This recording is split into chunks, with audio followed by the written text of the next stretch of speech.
시간 우리에게 주신 하나님의 말씀은 디모데전서 1장 12절에서 14절까지의 말씀입니다. 신약성경 디모데전서 1장 12절에서 14절입니다. 제가 봉독해 올리도록 하겠습니다. 나를 능하게 하신 그리스도 예수 우리 주께 내가 감사함은 나를 충성되이 여겨 내게 직분을 맡기심이니 내가 전에는 비방자요 박해자요 폭행자였으나 도리어 긍휼을 입은 것은 내가 믿지 아니할 때에 알지 못하고 행하였음이라. 우리 주의 은혜가 그리스도 예수 안에 있는 믿음과 사랑과 함께 넘치도록 풍성하였도다. 아멘. 네, 우리 아이들을 한번 이 시간 한번 생각해 보도록 하겠습니다. 아이들이 이렇게 자라나는 그런 과정을 우리들이 살펴보면은요, 아이들이 이렇게 자라나면서 이렇게 좋아하는 인형이나 이불이나 여러 가지 그런 것들에 대해서 애착을 형성하게 되는 그런 물건들이 있습니다. 아마 우리 성도님들도 자녀를 키우실 때 혹은 이렇게 손주들을 봐주실 때 이렇게 많이 봐오시던 것이라 이미 잘 알고 계실 텐데요. 저희 집을 보면 저희 집 모녀는 이렇게 발레리나 인형인데 왕관을 쓰고 이렇게 요술봉을 든 그런 인형을 제가 하나 사줬는데 그거를 이렇게 항상 집에서 이렇게 가지고 다니고 마트 갈 때나 어디 갈 때나 이렇게 주구장창 들고 다니는 그런 모습을 이제 제가 보기도 하는데요. 아이들은 이러한 애착 물건을 그것을 또 아주 소중하게 여기기 때문에 어디를 가든지 간에 있어야 되고 하는 그런 모습들을 이렇게 보이게 되죠. 그런데 우리가 이 성경의 말씀을 묵상하다 보면은요, 마치 이 애착 물건을 가지고 그것에 애착을 가지고 그것이 없으면 이렇게 안 되는 그런 듯한 행동을 보이는 그런 아이들처럼요, 우리들을 향하여서 애착을 가지고 사랑의 마음을 가지고 우리를 어떻게 보면 팔을 동동 구르시는 것처럼 보이는 그런 하나님의 모습을 우리들의 이 말씀을 통해서 우리들이 볼 수가 있습니다. 우리가 방금 읽은 본문 디모데전서 1장 12절에 보면 사도 바울이 이렇게 이야기를 하는데요. 나를 능하게 하신 그리스도 예수 우리 주께 내가 감사함은 나를 충성되이 여겨 내게 직분을 맡기심이니 라고 이렇게 말씀을 하고 있죠. 나를 충성되이 여겨 내게 직분을 맡기심이니 이게 무슨 뜻일까 우리들이 생각을 해보면요, 사실은 이 사도 바울이 이렇게 고백을 하는 겁니다. 나는 그런 사람이 아닙니다, 주님. 나는 충성스럽지도 않고 나는 이러한 직분을 맡을 자격도 없는데 우리 주님이 충성되이 여겨주셔서 저에게 맡겨주신 것입니다 라고 하는 그런 사도 바울의 고백인 것이죠. 우리 주님은 우리에게 이러한 사랑들을 날마다 우리에게 보여주고 계시죠. 우리가 주님 앞에 예쁜 짓을 했다거나 주님 앞에 칭찬받을 만한 그런 일들을 많이 해서가 아니라 그냥 우리를 향하신 그런 하나님의 사랑과 그런 애착을 가지고 우리를 향해서 날마다 우리를 충성되이 여겨주시고 우리를 소중히 여겨주시는 그 여겨주심의 그 사랑을 날마다 우리에게 베풀어주고 계신다라고 하는 거죠. 저와 여러분이 어떤 매력이 있어서가 아니라요, 우리는 아무 매력도 없는 마치 누더기가 된 그런 인형 같은 그런 어찌 보면 아무런 가치 없는 그런 존재들에 불과한데요, 세상에서 아무리 고상한 척을 해도 우리들 마음속에는 질투가 있죠. 우리가 아무리 아름다운 곳으로 치장한다고 하더라도요, 길가에 핀 그런 꽃 한 송이보다 아름다운 것이 힘든 것이 우리의 현실입니다. 그런데 그런 우리를 향한 하나님의 사랑에 대해서 말씀을 하고 계시는 거죠. 요나서 4장 10절에서 11절 말씀에 이렇게 말씀을 하셨습니다. 여호와께서 이르시되 내가 수고도 아니하였고 재배도 아니하였고 하룻밤에 났다가 하룻밤에 말라버린 이 박농쿨도 아꼈거든. 하물며 이 큰 성읍 니느웨에는 자어를 분별하지 못하는 자가 12만 명이요 가축도 많이 있나니 내가 어찌 아끼지 아니하겠느냐 하시니라. 이렇게 말씀을 하시는 거죠. 이게 바로 소중히 여기시는 우리 주님의 사랑입니다. 나는 아닌데요, 사랑받을 자격이 없는데 사랑받을 자격이 있다고 여겨주시는 그 여겨주심의 사랑, 그 사랑에 대해서 말씀을 하고 계십니다. 우리가 잘 알고 있는 탕자의 비유, 잘 아시는 그런 이야기시죠. 탕자의 이제 비유에 두 아들이 나오잖아요. 이제 거기에 나오는 큰아들의 입장에서 우리가 생각을 해보면은요, 이 큰아들도 마찬가지입니다. 그 이야기 속에 큰아들은 허랑방탕하게 생활하다가 정말 거지꼴로 돌아온 그 자기 동생, 둘째 아들을, 막내 아들을 극진히 맞이하는 그 아버지를 도저히 이해할 수가 없었죠.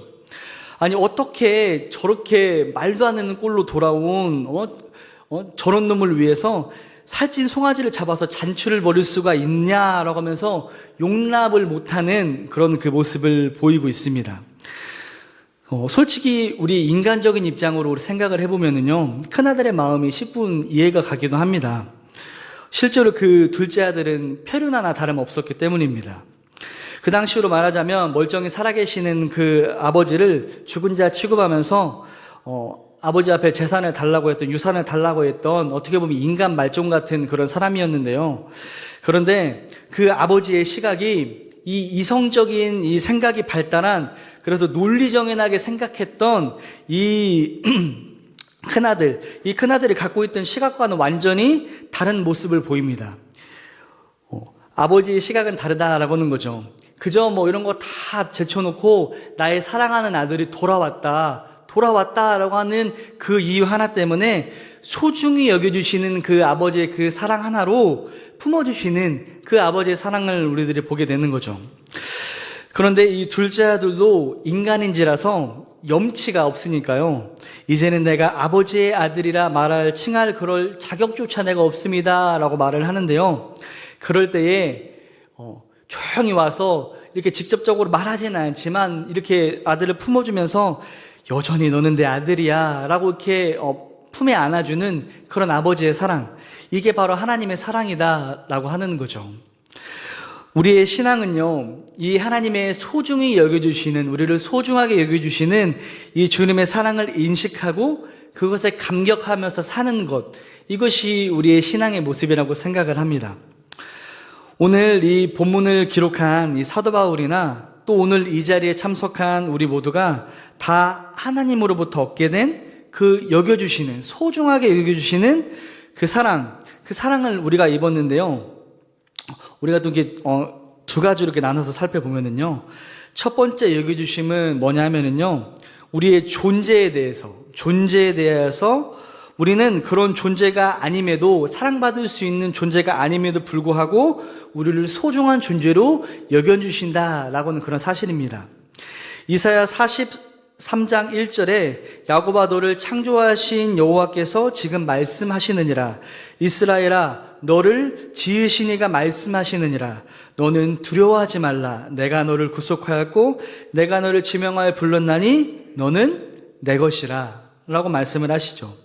이렇게 선포하고 너는 내 것이라 라고 선포한 이 말씀이 뒤따라오는 그런 우리를 소중히 여겨주시는 그런 사랑에 대한 말씀이 또 4절 말씀인데요, 똑같은 이사야 43장 4절에 또 이렇게 이어서 말씀을 하십니다. 내가 내 눈에 보배롭고 존귀하며 내가 너를 사랑하였은즉 내가 내 대신 사람 내어주며 백성들이 내 생명을 대신하리니. 이게 소중한 존재로 여겨주심을 우리에게 증거하시는 그런 말씀이죠. 지금도 우리를 그 존재만으로, 우리가 어떠한 사람이든 간에 어떠한 그런 인간이든 간에 그 존재만으로 사랑해 주시는 하나님의 놀라운 사랑을 우리가 함께 누리기를 원합니다. 그리고 우리가 반드시 누려야 되는 것이죠. 우리가 어떠한 사람이든 간에 상관없이, 우리가 이 세상에서 실패했던 간에, 아니면 사람들에게 비난을 받고 하는 그러한 어쩔 수 없는 그런 위치에 놓여있는 그런 우리의 모습이라고 할지라도, 우리를 향하시는 그 하나님의 사랑, 우리의 존재 자체를 사랑하시는 그 하나님의 사랑, 그 사랑을 우리가 누리면서 살아가는 것, 우리에게 맡겨주신 당연한 권리다라고 하는 사실을 우리들이 기억하면서요, 삶에서 이 하나님께서 주신 이 은혜를 많이 누릴 수 있는 우리 모두가 되기를 원합니다. 그리고 이 사랑을 우리만 누려서는 안 되겠죠. 사랑하는 우리의 가족들에게, 우리 이웃들에게 전하는 것, 그것이 또 우리에게 필요한 것입니다. 그리고 우리 자녀들이요, 이 하나님의 놀라우신 이 존재 자체로 우리를 사랑하시는 이 하나님의 사랑을 누리기를 항상 기도하시는 우리 성도님들이 되셨으면 좋겠습니다. 그로 인해서 우리 자녀들의 삶이 힘든 중에 아마 놀라운 그런 위로하심으로 다시 한 번 더 일어나는 그런 놀라운 주님의가 있기를 믿으시면서요, 날마다 또 기도하시면서 또 자녀들에게도 권면하셨으면 좋겠어요. 날마다 너의 그 존재만으로도 너를 사랑하시는 그 하나님의 사랑을 날마다 누리기를 원한다. 이렇게 권면하시면서 정말 그렇게 살아가기를 날마다도 기도하셨으면 좋겠습니다. 또 바울이 드렸던 두 번째 여겨주시면은요, 직분에 대해서 충성된 자로 여겨주신다라는 그런 사실인데요. 오늘 본문에 살펴본 12절 말씀입니다. 나를 능하게 하신 그리스도 예수 우리 주께 내가 감사하면 나를 충성되이 여겨 내게 직분을 맡기심이니. 지금 이 사도 바울은요, 나는 원래라면 절대 이러한 직분을 맡을 수 없는 자입니다 라는 그런 고백을 합니다. 13절에 보면 바로 이렇게 고백을 합니다. 자기는 오히려 주님을 핍박하고 예수 믿는 사람을 잡아서 그 사람들을 핍박하고 나는 이렇게 자격 상실한 자인데 주님이 오로지 주님이 나를 충성된 자로 여겨주시는 그 은혜로 나를 충성된 자로 여겨주셔서 내게 직분을 맡겨주셨다. 그 은혜에 감사하고 있는 그 바울의 고백이 오늘 본문의 그런 말씀입니다. 여러분, 이 바울의 고백이 바로 우리의 고백이 돼야 되겠죠. 나를 충성된 자로 여겨주시고 매력도 없고 사람들 앞에서 내세울 것도 하나 없는 그런 사람인 이 상처 많음에도 상처만 많고 정말 자격지심에 때로는 주님 앞에 하지 못할 말도 이렇게 내뱉는 그러한 우리들의 모습인데도 불구하고 이런 나를 귀중하게 여기셔서 충성되게 여겨줘서 우리에게 직분을 맡겨주시고 우리에게 주님의 일을 맡겨주신 그 주님의 은혜에 감사하면서 살아가는 것, 이것이 바로 우리의 신앙생활이다라고 하는 것이죠. 그리고 이 사도 바울에 대해서요, 우리가 묵상하고 살피다 보면 좀 흥미로운 사실이 하나 있는데요. 이 바울이요, 시간이 지나면 지날수록 이 뭔가 자기를 비하하는 듯한 그런 이야기들을 합니다. 점점 심해지는데요. 성경 몇 군데를 읽어드리겠습니다. 먼저 고린도전서 15장 9절에 이렇게 이야기를 합니다. 나는 사도 중에 가장 작은 자라. 나는 하나님의 교회를 박해하였으므로 사도라 칭함받기를 감당하지 못할 자니라. 여기 보니까요, 지금 자기를 사도 중에 가장 작은 자라고 이렇게 고백을 그렇게 하고 있죠. 스스로 그렇게 낮추고 있습니다. 그 다음 말씀으로 에베소서 3장 8절에 보니까요, 그 강도가 좀 더 심해지는데요. 나는 모든 성도 중에 지극히 작은 자보다 더 작은 나에게 이 은혜를 주신 것은 이라고 이렇게 이야기를 합니다. 자기를 조금 더 낮추고 있는 거죠. 아까 앞에서는 내가 사도 중에 가장 작은 자다라고 이렇게 말을 했는데요. 이번에는 모든 성도 중에 지극히 작은 자보다 내가 더 작다, 이렇게 말을 합니다. 이제 그랬던 이 사도 바울이 이 마지막으로 디모데전서 5장 15절에요, 이렇게 말을 하는데요. 내가 죄인 중에 괴수다라고 이야기를 합니다. 이제는 자기를요, 사도 중에 가장 작은 자, 성도 중에 가장 작은 자보다 더 작은 자가 아니라, 그 정도가 아니라 내가 이 죄인들 중에서도 괴수입니다 라고 그렇게 말을 하고 있죠. 여기서 더 흥미로운 것은요, 이 맨 먼저 자기를 사도 중에 작은 자라고 이렇게 표현했던 이 고린도전서의 말씀은 이 사도 바울이 이 3차 전도여행 때 기록한 편지에서 한 그런 말씀의 내용이고요. 그 다음에 나오는 에베소서의 그런 말씀은 사도 바울이 로마 감옥에 투옥된 이후에 이제 기록된 이제 편지의 서신이고요. 맨 마지막에 내가 죄인 중에 괴수다라고 했던 그 말씀은요, 이제 로마의 감옥에 투옥된 후에 죽음을 앞두고 기록한 그런 말씀입니다. 이제 가면 갈수록 자기 자신에 대해서 이렇게 낮추는 그런 바울의 모습을 볼 수가 있는 거죠. 바울이 이렇게 철저히 자기를 낮추고 또 낮추고 죄인 중에 괴수라고까지 낮출 수 있었던 이 겸손의 원동력이 어디에 있을까? 우리들이 이것들을 한번 생각해 봐야 될 것 같은데요.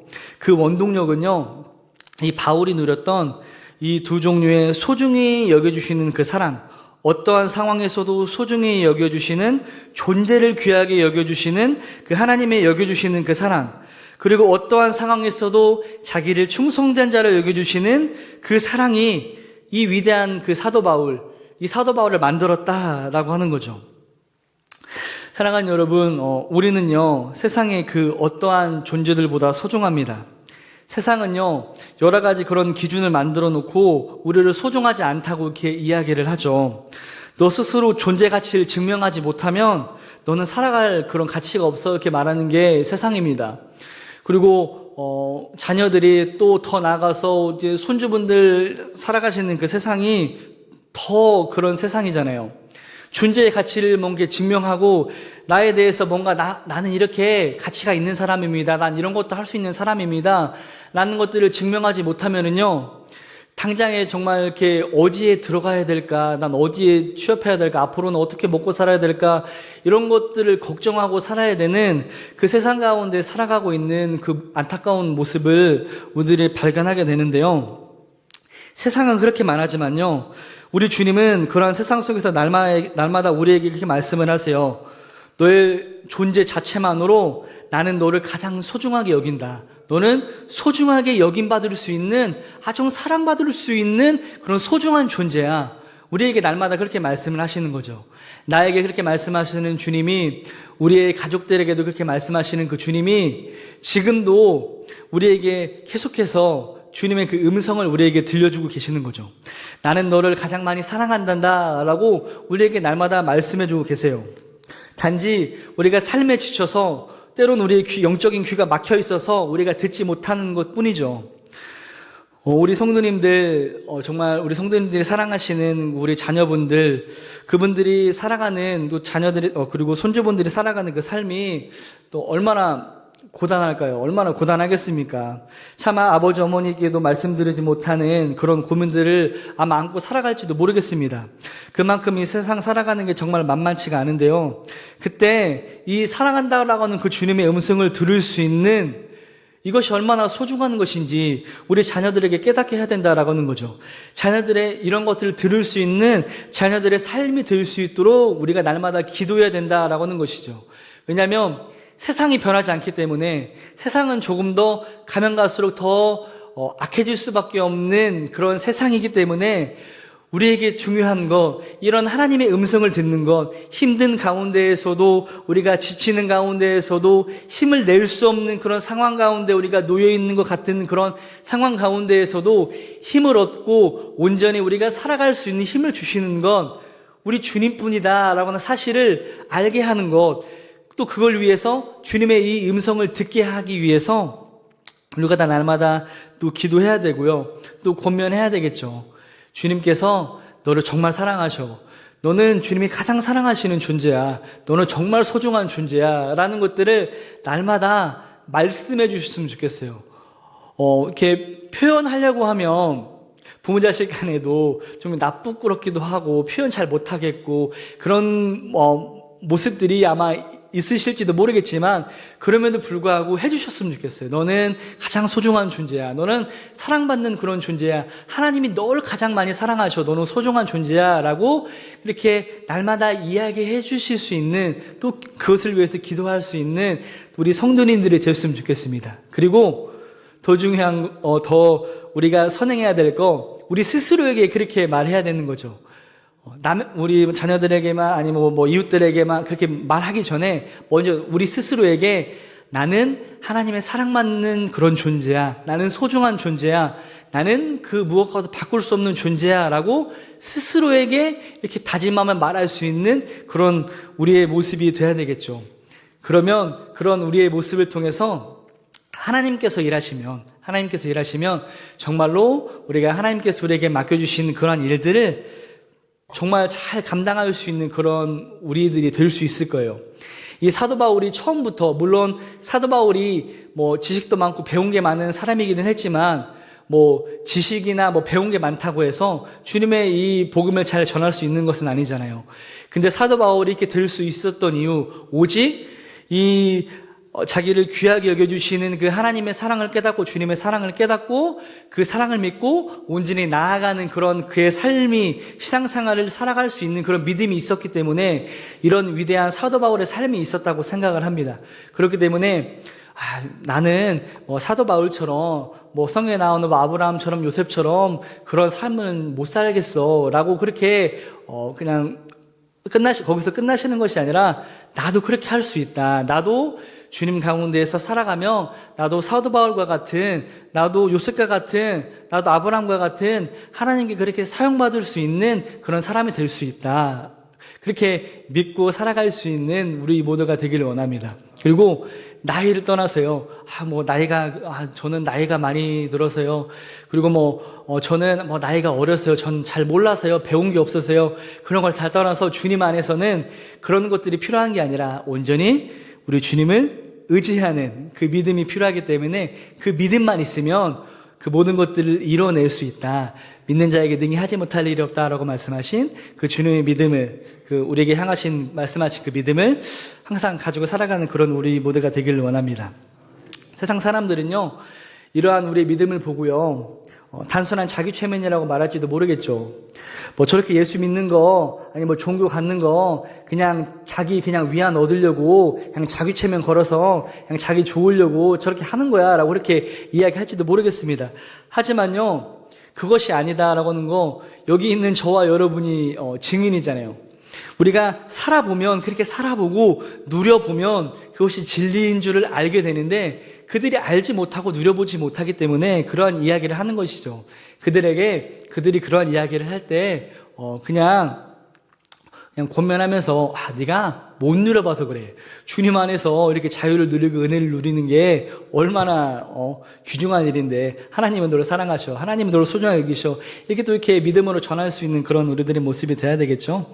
그래서 우리의 삶에서 우리를 향하신, 우리를 소중히 여겨주시는 너는 소중한 사람이야 라고 하시는 그런 주님의 사랑에 항상 감사함으로 이 주님의 사랑과 주님의 은혜를 온전히 누리며 살아갈 수 있는 우리 모두가 되기를 간절히 소망합니다. 기도하겠습니다.